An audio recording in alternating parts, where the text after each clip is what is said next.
Pemirsa, terima kasih masih bersama kami di program Hujjah Aswaja yang didukung langsung oleh Badan Amil Zakat Nasional Jawa Timur atau Baznas Jatim. Ustaz, mohon maaf kita sudah di penghujung acara Hujjah Aswaja Ustaz, karena mungkin setelah ini kita akan ada azan maghrib Ustaz. Silakan Ustaz di penghujung acara ini ditutup dengan kesimpulan Ustaz. Baik, para pemirsa yang dimuliakan oleh Allah, pertama bahwa Rasulullah sebagai pemberi syafaat itu sudah menjadi kesepakatan para ulama ya. Maka banyak kisah-kisah yang menunjukkan bahwa bacaan salawat itu bukan hanya sekedar ibadah biasa, tetapi juga memberikan efek kesembuhan bagi orang yang membacanya dan orang-orang yang bahkan berada di sekitarnya. Saya ingin membaca sebuah hadis Ustaz. Allahumma, ada seorang yang sakit lalu kemudian minta doa kepada Rasulullah. Allahumma inni as'aluka wa atawajjahu ilaika binabiyyika nabiyir rahmah. Ya Muhammad, inni tawajjahtu bika ila rabbi fi hajati hadhihi litubda li. Allahumma fashaffi'hu fiyya. Setelah membaca itu fabara'ah, orang itu sembuh Ustaz. Maka dari ini saya menegaskan bahwa salawat di samping itu menjadi ibadah yang harus kita baca, tetapi juga menjadi problem solver. Di saat orang sudah berada pada posisi yang tidak bisa menyelesaikan persoalan kehidupannya, maka kecerdasan spiritual dengan memperbanyak salawat kepada Nabi Muhammad itu menjadi salah satu pilihan yang tepat untuk menyandarkan hidup kita semata-mata karena Allah Subhanahu wa taala. Saya kira itu Ustaz. Ya. Pemirsa, mudah-mudahan dengan adanya perbincangan tentang perayaan Maulid di era pandemi ini, mudah-mudahan dengan tetap kita merayakan Maulid dengan keterbatasan protokol kesehatan, mudah-mudahan kita senantiasa mendapatkan syafaat Rasulullah SAW dan kita semuanya dijauhkan oleh Allah dari musibah pandemi COVID-19 ini. Amin ya rabbal alamin. Pemirsa,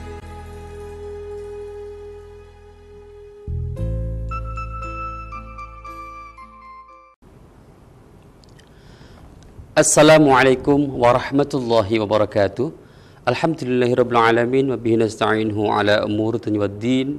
Wassalatu wassalamu ala asyrafil anbiya wal mursalin sayyidina Muhammadin wa ala alihi wa sahbihi wa barik wa sallim ajma'in. Amma ba'd.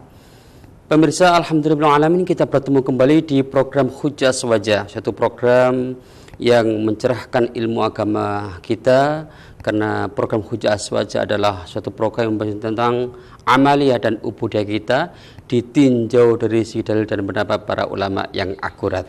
Dan pemirsa, seperti biasanya kami beritahukan bahwasanya program Hujjah Aswaja ini terselenggara berkat kerjasama antara Aswaja Indonesia Center PWNU Jawa Timur dan TV 9 Santun Menyejukkan dan didukung langsung oleh Badan Amil Zakat Nasional Jawa Timur atau Baznas Jatim. Pemirsa, pada sore kali ini kita membahas tema perayaan Maulid di era pandemi. Ya, kita sudah maklum bahwasanya ini masuk di bulan Rabiul Awal, itu kita merayakan atau memperingati hari lahirnya Rasulullah SAW. Namun juga ada kendalanya, tidak semeriah tahun yang lalu. Pada saat ini kita semuanya diberi Allah SWT musibah, yaitu adanya pandemi COVID-19 ini, sehingga kita pasti akan ada keterbatasan dalam merayakan Maulid Nabi Muhammad SAW. Tapi tidak menilaikan dari fungsi dan manfaat Maulid Nabi Muhammad SAW. Dan kita akan bahas tema ini dengan narasumber yang sudah hadir di studio. Beliau adalah Al-Ustadz Nurul Khalis Majid MHI, salah satu tim narasumber dari Aswaja NU Center Jawa Timur. Assalamualaikum Ustaz. Waalaikumsalam warahmatullahi wabarakatuh. Gimana kabarnya Ustaz? Alhamdulillah sehat. Alhamdulillah alamin. Mudah-mudahan Ustaz selalu setia mendampingi kita di Hujjah Aswaja ini. Amin. Alamin. Sepertinya sudah langganan ya. Ya, kalau itu hal yang baik, mengapa tidak dilakukan Ustaz ya itu? Iya, yang penting kita ini niat khidmah lil ummah. Iya, iya. Khidmah lil ummah dan khidmah lil jam'iyah. Oh, begitu gitu ya. Sepanjang saya sehat, oleh Allah diberikan kesehatan, diberikan kesempatan, insya Allah siap. Amin ya Rabbal alamin. Kan lama-kelamaan nanti pemirsa kangen Ustaz ya. Mana ya Ustaz nanti yang kita manis itu deh. Ya Ustaz, tentang Maulid Nabi Muhammad SAW. Tapi di kalangan masyarakat itu kalau tentang kata maulid itu kan ada yang maulud, ada maulid Ustaz ya. Itu apakah ada perbedaan makna Ustaz antara maulid dan maulud Ustaz itu? Ya, sebenarnya kalau kita lihat dari sisi kawaid nahwiyah dan sorfiyahnya, sorfiyah lah ya. Walada yalidu kan begitu. Artinya melahirkan. Kalau maulud itu berarti anak yang dilahirkan. Kalau maulid itu berarti waktu dilahirkan. Oh begitu. Ya. Jadi sebenarnya orang mau nyebut maulidun nabi, mau nyebut maulud itu dalam tanda kutip arahnya itu sama, yaitu dalam konteks perayaan. Oh berarti tidak ada kesalahan di dalamnya Ustaz ya? Tidak ada kesalahan. Maulud itu berarti anak yang dilahirkan. Berarti kita ini merayakan Nabi Muhammad yang dilahirkan. Kalau kita sebut maulid itu berarti kita merayakan waktu dilahirkannya Nabi Muhammad Sallallahu Alaihi Wasallam. Ya, gitu. ada maulidan, tapi ada muludan Ustaz. Nah itu bahasa Jawa itu.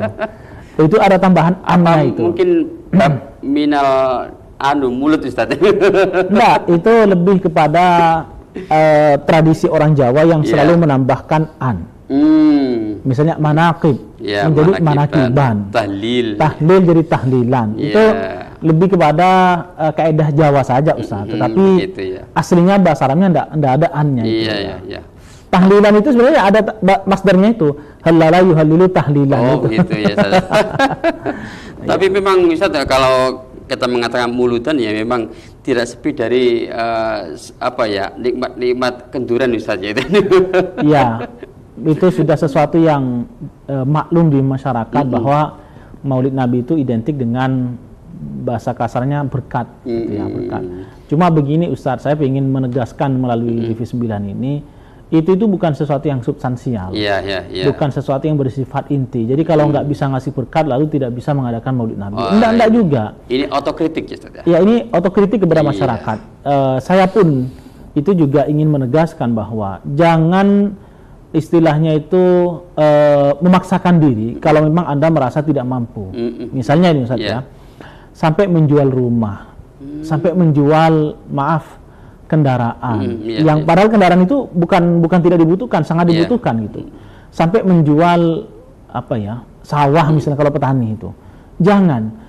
Yang paling substansi daripada peringatan Maulid Nabi itu adalah bagaimana kita ini bisa membaca salawat kepada Nabi dan menumbuhkan rasa cinta kepada Nabi dengan salawat itu. Berarti, itu yang paling penting Ustaz. Berarti Ustaz, bentuk yang baik kita merayakan sebuah peringatan Nabi Muhammad SAW itu bagaimana? Ya menurut saya satu jangan terlalu memaksa. Tapi kalau memang Anda mampu, monggo. Kalau perlu Al-Malik Al-Mudaffar itu dikalahkan. Sekian ratus ekor unta itu kalahkan itu. Kalau memang kita mampu punya uang banyak gitu. Saya kan ingin mengamati di masyarakat ya Ustaz. Jadi seringkali masyarakat itu begitu, memaksakan diri padahal tidak mampu begitu ya. Yang kedua, masyarakat juga jangan terlalu materialistis. Kalau yang undang orang kaya lalu dihadiri, karena oleh-olehnya banyak pasti. Kalau orang dalam tanda kutip menengah ke bawah tidak dihadiri. Dan kita tidak semangat untuk mengikutinya. Betul. Dan ini Ustaz yang menciptakan ketidakberesan di dalam masyarakat itu karena juga akibat dari ulah kita juga. Saya mungkin perlu cerita Ustaz ya, di sebuah daerah, saya mungkin tidak perlu nyebut daerahnya. Itu ada biasa malam Jumat itu istilahnya itu yasinan, tahlil dan sebagainya. Akibat dari gojlok-gojlokan soal konsumsi. Itu kemudian sekarang ini saya lihat daerah itu sudah mandek, tidak ada. Kenapa? Saya tanya, kenapa kok bisa tidak ada? Ya orang malas Ustaz mau mengadakan. Mau dikasih konsumsi ini protes. Mau konsumsi ini protes. Nah, ini kan akibat dari ulah masyarakat itu sendiri. Jadi tuan rumah, sahibul bait mau ngasih ini diprotes, ini diprotes. Ini yang tidak benar itu. Jadi biarkan saja, karena yang terpenting itu bukan soal itunya. Itu, tapi bukan berarti tidak boleh Ustaz ya. Makanya selalu saya katakan, kalau Anda merasa mampu, kalahkan Al-Malik Al-Mudaffar itu. Tidak masalah itu. Mau ribuan ekor unta, ratusan miliar, silahkan kalau Anda merasa mampu. Ya. Tapi kalau tidak mampu ya secukupnya dan sesuaikan dengan kemampuannya. Itu satu Ustaz ya. Yang kedua. Ya, yang kedua nanti Ustaz ya. Okay. Kita beri sebentar, setelah itu kita lanjut kembali Ustaz ya. Ya, pemirsa, nanti kita akan membahas lebih lanjut tentang bagaimana cara kita merayakan Maulid Nabi Muhammad SAW dengan baik dan benar dan tidak mendapatkan bencinya Rasulullah SAW. Kita kembali dan kupas tuntas tentang acara Maulid Nabi Muhammad SAW ini setelah yang satu ini.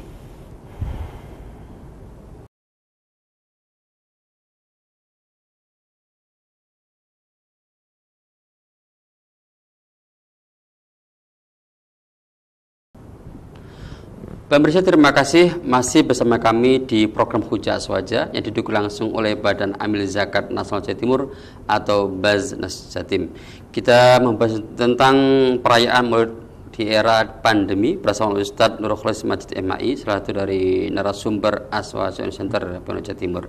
Ya Ustadz, mungkin kita lanjutkan dialog kita Ustadz tentang bentuk Maulid Nabi Muhammad SAW yang baik, yang mungkin tradisi yang kurang baik lah itu mungkin diberikan kritik ya, atau otokritik kepada kita sendiri Ustaz ya. Bagaimana? Ya, tadi yang pertama saya bilang jangan terlalu memaksa. Memaksa itu dalam arti sampai memaksa dan memaksa di luar batas kemampuan gitu maksud saya ya. Yang kedua, peringatan Maulid Nabi ini harus dilaksanakan dengan penuh keikhlasan. Jangan sampai ada nuansa persaingan. Misalnya tetangga ngundang 100, kita panas ngundang 200. Gitu, itu kan dalam tanda kutip tidak terlalu bermakna sesungguhnya. Karena yang jadi patokan itu bukan soal berapa jumlah orang yang kita undang, tapi sejauh mana keikhlasan hati kita di dalam mengadakan perayaan Maulid Nabi ini. Saya Ustaz termasuk orang yang mulai kecil dilahirkan dari keluarga yang terbiasa mengadakan peringatan Maulid Nabi. Tetapi saya melihat di masyarakat itu seringkali peringatan Maulid Nabi ini masyarakat terlalu memaksakan diri, dan yang kedua nuansa persaingan itu ada. Itu yang saya kritik. Jangan, sudahlah, peringatan Maulid Nabi itu ayo kita kembalikan kepada niat awal bahwa kita ini ingin mencintai Nabi. Yang kedua, merayakan di hari kelahiran Nabi itu kan memang sesuatu yang masyru'ah begitu ya. Jangan dicederai dengan sesuatu yang mencederai keikhlasan dan kesucian hati kita. Laksanakan dengan penuh keikhlasan dan ketulusan, itu saja. Ya, selain bentuk perayaan yang kita menjauhkan diri kita dari persaingan, kemudian menyampingkan niat kita Ustaz ya. Itu bagaimana cara kita memperingati Maulid Nabi Muhammad SAW, termasuk kegiatan-kegiatannya yang benar bagaimana Ustaz ya? Ya, yang berikutnya saya lanjutkan juga ini. Jangan sampai di perayaan Maulid Nabi itu ada tontonan-tontonan yang berbau maksiat. Saya tahun yang lalu ya itu lihat di media sosial itu. Benar tidaknya saya tidak tahu, tetapi paling tidak ini jadi pelajaran bahwa jangan sampai perayaan Maulid Nabi itu jangan diwarnai dengan tontonan-tontonan yang tidak senonoh. Iya Ustaz, ada juga Ustaz ya. Jadi mari kita rayakan Maulid Nabi SAW dengan orkas dangdut. Nah ini tidak. Iya, saya termasuk orang yang ya satu sisi ingin mengatakan begini, satu sisi itu baik, mereka bertujuan mereka Maulid Nabi, tapi sisi yang lain diisi dengan begitu tuh kurang tepat juga gitu. Nah, maka menurut saya di samping keikhlasan tadi itu ya isinya perayaan itu harus baik juga gitu. Apa yang kegiatan itu apa saja Ustaz? Yang paling penting kan pembacaan salawat Nabi Ustaz. Oh iya, salawat Nabi. Yang biasa ya kalau di desa saya itu biasanya pembacaan salawat asyraqal badru alaina, berzanji, termasuk juga fi hubbi sayyidina, itu selalu dibaca lah. Itu sesuatu yang hampir dipastikan dibaca itu. Nah, yang berikutnya mungkin juga kalau mau mengadakan tontonan itu yang sesuatu yang masru'ah. Misalnya dengan cara pengajian umum, ngundang kiai, ngundang ustadz, mubaligh, tapi yang mubaligh yang tidak kontroversial ya. Yang tidak kontroversial artinya tidak menjelek-jelekan, tidak provokatif, dan tidak menghujat salah satu pihak. Gitu. Nah begitu tuh saya senang Ustadz. Jadi biasalah kita yang biasa ceramah begini, ini kan biasanya Maulid Nabi itu juga banyak undangan. Dalam arti diundang orang dalam rangka pengajian umum, tapi momentumnya adalah Maulid Nabi. Ya, agar ini kan adalah tempo tahunan Ustaz ya. Ya. Tahunan ya, agar semakin bermakna Ustaz ya. Mungkin harus dirubah Ustaz ya, cara-caranya seperti itu Ustaz ya. Iya, saya selalu menyampaikan kepada masyarakat, ya jangan terlalu memaksa, ya niatkan karena keikhlasan dan ketulusan tadi itu. Yang ketiga, isinya itu yang paling penting Ustaz. Iya, ya, gitu. Nah, pembacaan salawat Nabi itu kan menjadikan kita ini lebih cinta. Kalau kita lihat sejarahnya, saya kira di TV 9 ini sudah sering dibahas lah, ya, sejarah bagaimana Maulid Nabi itu. Dulu kan pada suatu ketika umat Islam itu kan terjajah. Tapi dengan diadakannya Maulid Nabi itu, syair-syair salawat, syair-syair yang menunjukkan kecintaan kepada Nabi itu dilantunkan, akhirnya menumbuhkan semangat juang anak-anak muda pada waktu itu, dan berhasil mengalahkan musuh pada waktu itu ya. Belajar dari kisah ini, maka salawat perayaan Maulid Nabi itu harus dikembalikan. Bagaimana menumbuhkan kecintaan kita kepada Nabi Muhammad. Itu yang paling pokok Ustaz. Kemudian tentang salat Ustaz ya. Salat ini begitu populer ya Ustaz ya, tentang salat kepada Rasulullah SAW, apalagi di Maulid Nabi Muhammad SAW ini. Apa keutamaan salat Ustaz ya? Ya, Rasulullah menegaskan ya, dalam hadisnya, man shalla alayya wahidatan sallallahu alaihi biha asyra, bahwa ada telepon dulu Ustaz ya. Nanti ditunjukkan. Assalamualaikum. Waalaikumsalam warahmatullahi wabarakatuh. Dengan Bapak siapa, dari mana? Pak Yanto, Surabaya. Ya, silakan Pak. Tanyakan. Ya. Assalamualaikum Pak Ustaz. Waalaikumsalam warahmatullahi wabarakatuh. Ya, terima kasih atas penjelasannya. Saya mau tanya, dari sisi di golongan kita ini tiap tahun kita memperingati lahir Nabi Muhammad Rasulullah. Nah, di sisi lain ada yang mencintai Rasul, bahkan kalau menyimpang dari apa yang dikerjakan oleh Rasulullah, dia berkatakan bid'ah. Tapi tidak mencintai Rasul, dalam arti tidak memperingati kelahiran Rasulullah. Oh gitu. Ya, itu bagaimana Pak Ustaz? Dalam arti cinta Rasul tapi tidak menyintai Rasul dengan peringatan Maulid Nabi. Iya. Nah, seperti kita ini kan setiap tahun memperingati, baik itu berjanji atau tiba. Itu yang saya tanyakan Pak Ustaz. Iya. Nah, terima kasih Pak Ustaz. Assalamualaikum. Waalaikumsalam warahmatullahi wabarakatuh. Ya, bagaimana Ustaz? Memang ini menyikapi pro dan kontra tentang perayaan Maulid Nabi Muhammad SAW Ustaz ya. Iya. Jadi kalau Rasulullah dibilang tak pernah merayakan hari kelahirannya, tapi memang sebutannya waktu itu bukan Maulidan. Iya. Itu ada dasarnya Ustaz. Jadi Rasulullah kan biasa puasa Senin dan Kamis. Ketika ditanya oleh sahabat, ya Rasul, kenapa jenengan selalu berpuasa pada hari Senin? Jawabannya kan fihi wulidtu, karena pada hari itu aku dilahirkan. Ini menjadi dasar bahwa Rasulullah itu merayakan kelahirannya, tapi dengan cara berpuasa, begitu. Nah, kalau Maulid Nabi itu diartikan seremonial seperti sekarang ini, memang tidak pernah dilakukan oleh Nabi, tapi itu dilakukan oleh para tabiin berikutnya, kan begitu Ustaz. Nah, yang kedua, jadi kalau pertama ya saya tegas, jadi Rasulullah kalau mau dibilang tidak pernah merayakan hari kelahirannya, enggak. Rasulullah merayakan kelahirannya, tapi dengan cara berpuasa. Yang kedua, di dalam Islam itu ada ibadah mahdhah muqayyadah, ada mutlaqah ghairu muqayyadah gitu. Maulid Nabi ini itu dalam kategori mutlaqah ghairu muqayyadah. Artinya aslul amrinya itu ada, perintahnya itu ada. Misalnya perintah membaca salawat. Tadi saya teruskan ya Ustaz ya. Man shalla alaihi wahidatan sallallahu alaihi biha asra. Barang siapa yang bersalawat kepadaku satu kali, Allah membalas 10 kali. Di Quran Allah juga menyatakan, innallaha wa malaikatahu yusalluna 'alan nabi ya ayyuhalladzina amanu sallu 'alaihi wa sallimu taslima. Dua ayat ini, dua nas ini, Quran dan hadis ini tegas bahwa salawat itu jelas diperintahkan dan masru'ah. Bahkan saya ingin mengatakan bahwa Allah itu menyuruh seseorang, menyuruh hambanya untuk berbuat sesuatu, itu sekaligus Allah sendiri melakukan, itu hanya salawat Ustaz. Misalnya ya, Allah memerintahkan kita hambanya itu untuk melaksanakan ibadah sholat. Itu saya belum temukan bahwa Allah itu melaksanakan sholat. Tidak. Allah merintahkan kita berzakat, saya itu belum menemukan dalilnya Allah juga berzakat.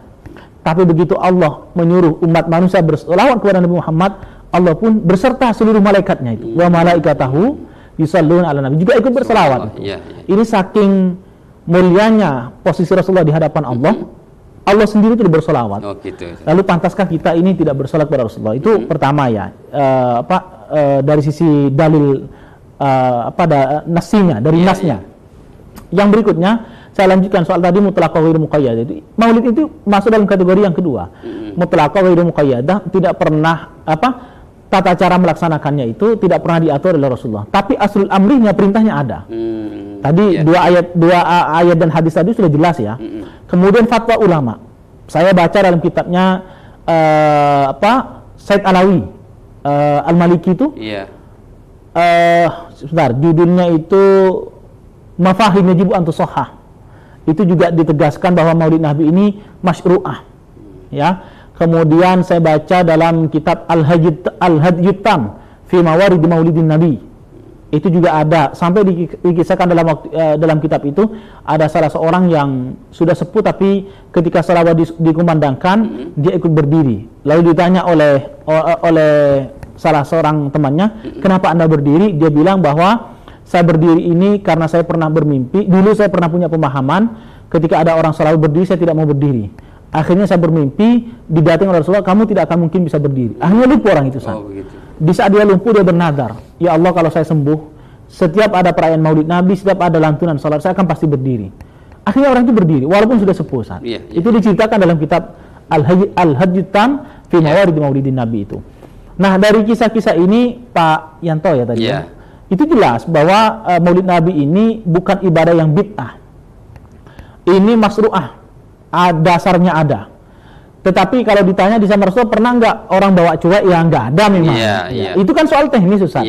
Makanya tadi saya bilang teknisnya itu diserahkan kepada kita. Yang penting substansinya adalah baca salawat, mengungkap fakta dan sejarah Nabi Muhammad. Itu paling penting.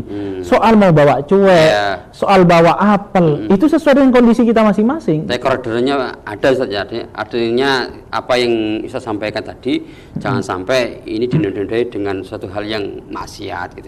Betul. Ada, gitu. Perintahnya itu ada, tapi pelaksananya itu terserah kepada kita. Dan di dalam Islam itu ada, Ustaz, begitu.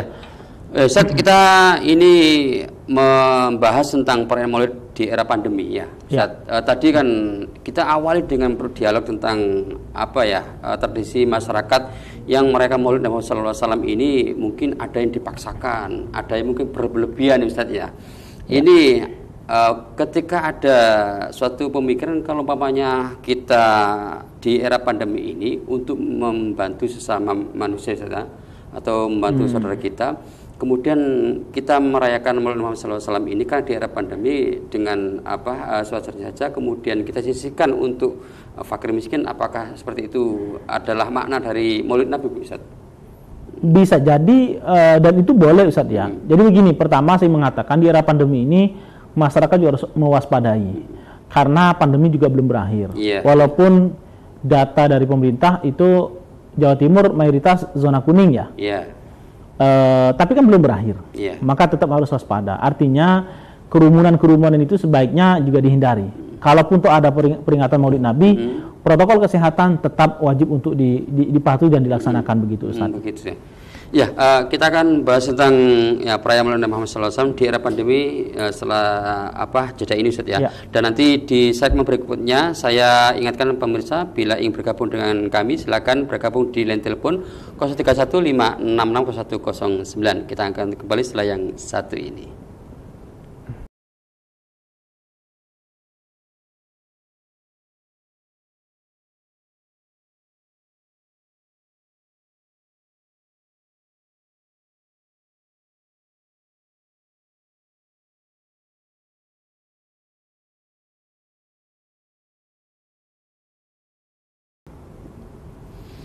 Pemirsa, terima kasih masih bersama kami di program Hujjah Aswaja yang didukung langsung oleh Badan Amil Zakat Nasional Jawa Timur atau Baznas Jatim.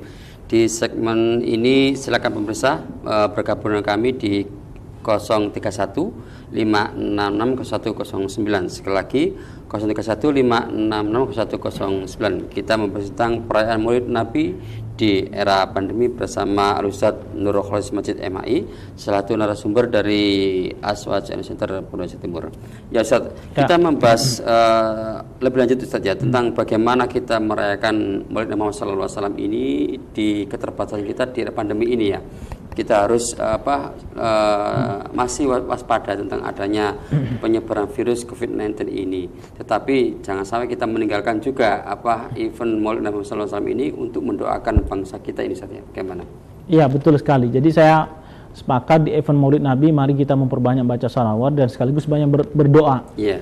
Mudah-mudahan pandemi ini segera berakhir. Amin, amin. Sehingga kita bisa beraktivitas seperti sedia kala. Itu pertama. Yang kedua, masyarakat tetap harus waspada seperti yang saya sampaikan tadi Ustadz ya. Karena pandemi belum berakhir, hindari perkumpulan orang-orang banyak. Protokol kesehatan tetap wajib dipatuhi, kecuali mungkin bagi daerah yang sudah masuk dalam kategori zona hijau. Saya nggak tahu Jawa Timur itu mana saja yang masuk dalam zona hijau gitu ya. Dan kalau sudah zona hijau berarti kan sudah bebas. Artinya sudah tidak ada lagi penularan COVID-19 gitu. Tapi yang masih di zona kuning ini masih sangat berpeluang untuk terjadinya persebaran. Maka dari itu tetap harus waspada. Jangan sampai peringatan Maulid Nabi ini justru menjadi sebab persebaran COVID-19 tidak terkendali. Jadi protokol tetap wajib dilaksanakan. Tapi di sisi yang lain, peringatan Maulid Nabi penting untuk diperingati dan dirayakan, Ustaz. Saya tetap, walaupun dalam era pandemi, tetap merayakan. Maka besok ini saya juga harus pulang kampung, Ustaz.